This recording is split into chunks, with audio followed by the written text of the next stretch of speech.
L'enseigne suédoise Ikea aurait espionné ses salariés, mais aussi ses clients, pendant des années, un système mis en place avec la complicité d'anciens policiers. Le géant mondial de l'ameublement, Ikea, aurait usé de méthodes illégales, pour espionner, durant des années, des salariés et des clients. C'est en février 2012 qu'éclate cette incroyable affaire, lorsque le Canard enchaîné publie des courriels échangés entre Ikea France et une société privée de sécurité, dans lesquels il est question de payer un accès illégal aux fichiers de police afin d'obtenir des renseignements sur des employés mais aussi des clients en litige avec Ikea. Aussitôt une enquête judiciaire est ouverte.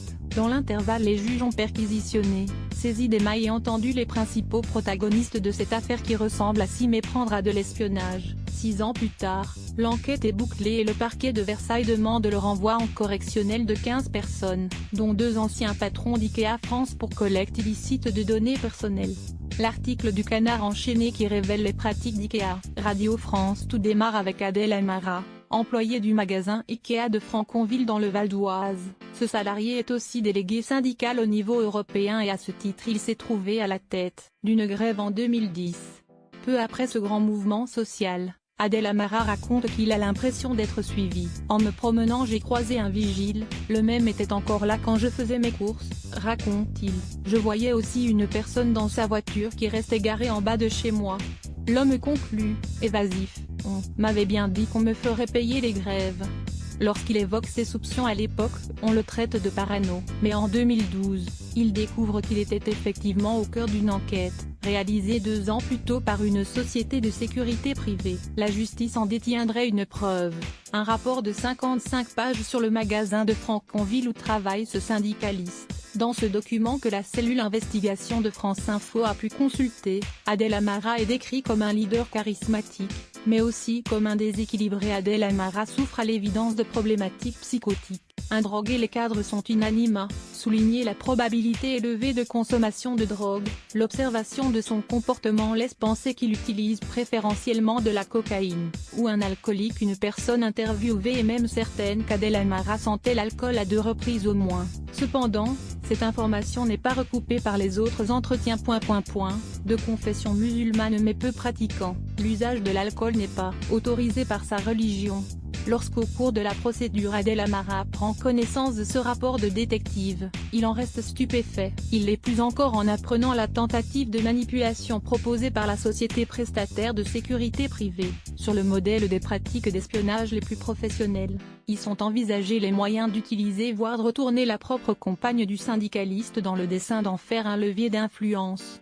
Dans ce rapport, Estelle T. est décrite comme active et dominante à la maison. Radio France. Interrogé sur ces accusations, l'avocat d'Ikea France déploie 2 axes de défense. Il n'existe pas de preuve qu'Ikea ait commandé ce rapport et Adel Amara a été condamné pour des faits de harcèlement sur des collaborateurs et a été licencié. Si le recours à des techniques de manipulation fait songer à un roman d'espionnage, une autre méthode décrite dans ce fameux rapport versé à la procédure judiciaire évoque l'usage des légendes, un outil bien connu dans le monde du renseignement.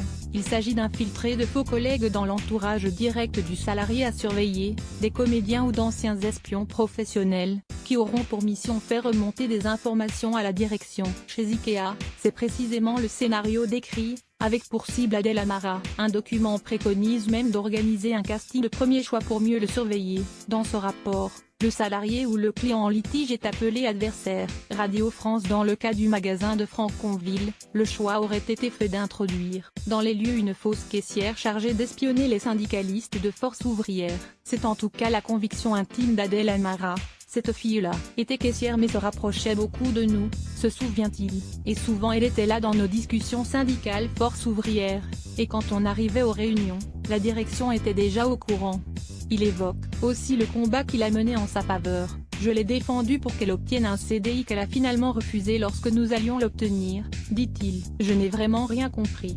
Ce n'est pas la première fois qu'une entreprise est soupçonnée d'avoir recours à des personnes infiltrées. La journaliste indépendante Anne-Sophie David a mené une enquête sur le sujet. Pour le livre Syndicat Filou, coécrit avec Benoît Broignard et Max Milo, 2012. Selon elle, ce type de méthode a été employé lors du conflit social chez Molex, près de Toulouse. Chez Molex, tout a commencé lorsque le groupe a fait appel à une société de sécurité, raconte la journaliste.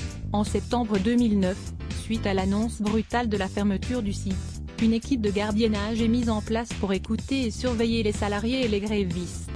Un mois après, en octobre, un implant moins une personne infiltrée, est placée à un poste clé au cœur de l'entreprise et des recherches d'informations sont menées pour profiler les leaders de la contestation, poursuit Anne-Sophie David. Puis, une opération nocturne est menée pour exfiltrer une partie du stock.